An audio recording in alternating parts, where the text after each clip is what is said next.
Previously, you saw Dimple betray Lucky for the sake of money, leaving him utterly devastated. Suddenly, a message flashes on his phone.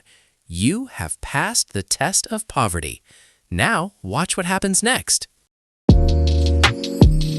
After reading that message, Lucky's face lit up like the sun, even in the pouring rain. But as soon as he finished reading, raindrops began to gather on his phone screen. After celebrating for a moment, Lucky remembered that he wasn't actually poor. In reality, his family had put him through a trial called the Poverty Practice Exam. Under this test, Lucky would only gain rights to the Agrawal family's lands and properties once he passed. Suddenly, it struck him. He wasn't poor. He was merely appearing for an exam in poverty. However, it had been 8 years since he started this trial, and he was beginning to feel that he would never pass and would remain poor forever. "Good thing she left. Don't ever meet me again," Lucky muttered, looking up at the 3rd floor of the hotel and splashing his foot in a puddle. He was cursing Dimple. He picked up his motorcycle and turned back toward Chaman Medical Store. The next morning, Lucky woke up, got ready, and headed straight to the city's largest bank, New City Bank. Not only was it the largest, but it was also the wealthiest bank in the city, where only the elite deposited their money. Lucky was going there to withdraw cash. Located in South Delhi, the bank's entrance was lined with the most expensive luxury cars. "Brother, which of these new cars will you buy now?" Lucky thought to himself. He couldn't believe that just yesterday he couldn't afford a bike, and today he was thinking about buying a luxury car. He took his eyes off the cars and started walking inside. He noticed a crowd outside, with people dressed in high-end designer clothes entering the premises. From the smell of medicines to this fragrance, he thought, taking a deep breath to soak in the expensive scents. But a moment later, hesitation crept in. Lucky's luck had changed overnight, but his clothes hadn't. He had walked into this prestigious bank wearing the same clothes he wore to his daily job. "The first thing I'll do after getting the money is buy new clothes," Lucky told himself as he entered. As he pushed the door open, he heard a sharp "ouch."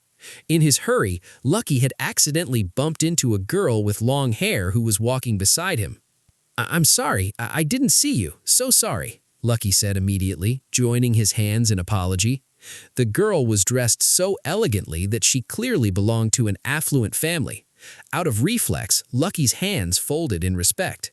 However, when the girl saw Lucky's clothes and appearance, she wrinkled her nose in disgust. She visited this bank almost every day, but she had never seen such a shabby person inside.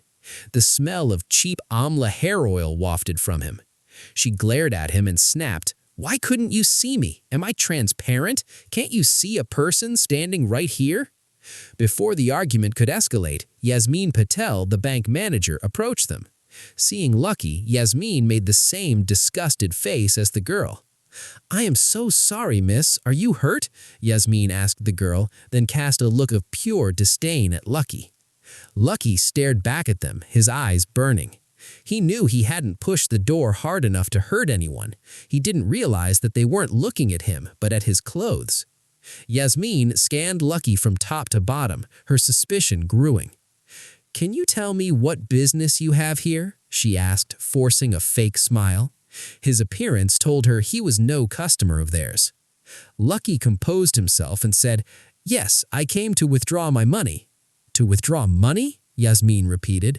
She wanted to laugh out loud but restrained herself. She felt certain he was some crazy person who had wandered in. "Do you have a card?" Yasmin asked. Obtaining a new city bank card was difficult. One needed a minimum balance of 5 lakh rupees just to qualify. Since this was Lucky's first time, she assumed there was no way he had one. When Lucky didn't answer immediately, she asked again, "I'm asking, do you have a card?" She was now convinced he was a lunatic who had escaped from somewhere. "Card? No, I don't have a card," Lucky replied, looking around nervously. Hearing this, the long-haired girl burst out laughing.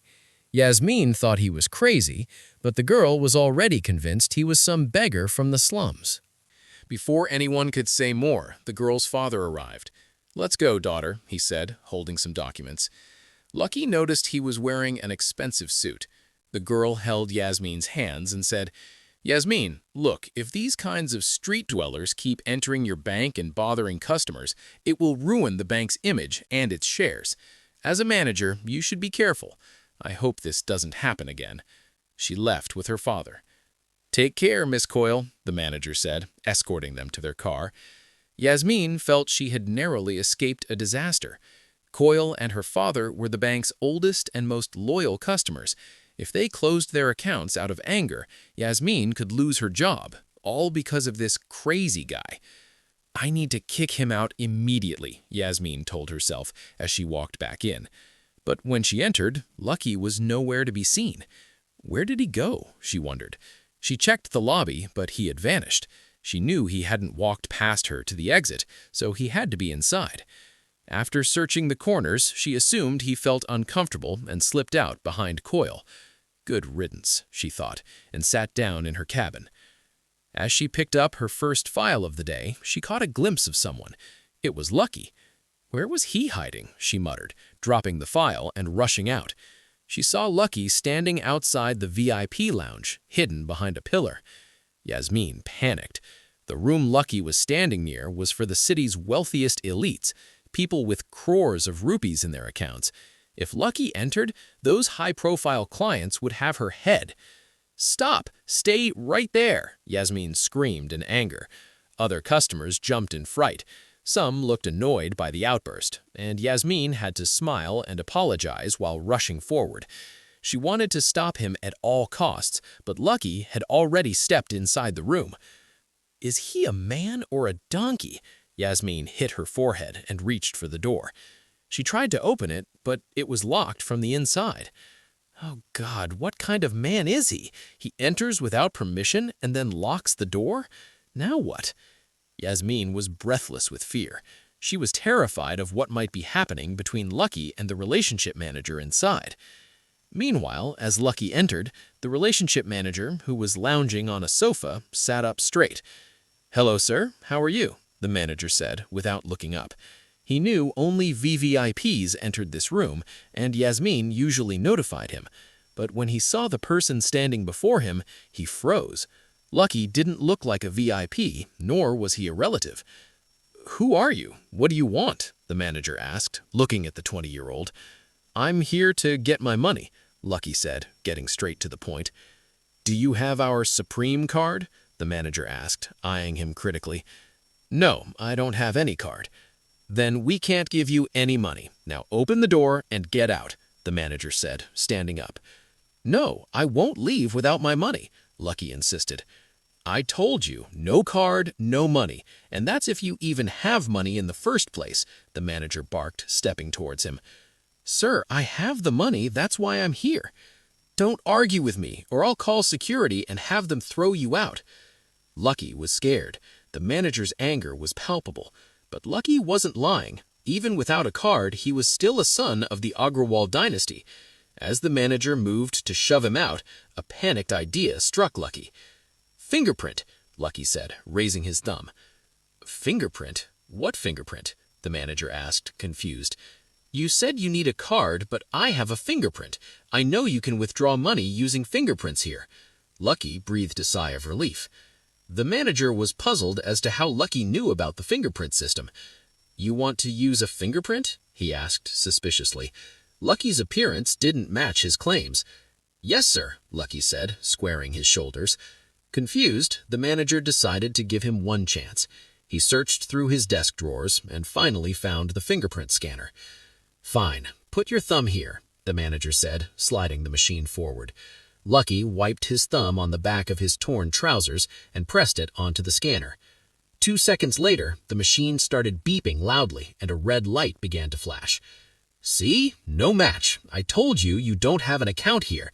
The manager looked at Lucky as if he were a criminal. He glanced at Lucky's pockets, suspecting he might be hiding a weapon.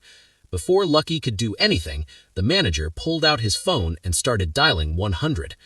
Lucky saw the number on the screen. He was terrified. He had entered with such confidence, but he had no idea he was about to land in such a massive trouble. Would Lucky be able to stop her from calling the police? Did he perhaps receive a fake message? How will Lucky escape from this trouble? What do you think? What will be the answers to all these questions? Do let us know by commenting in the comment box.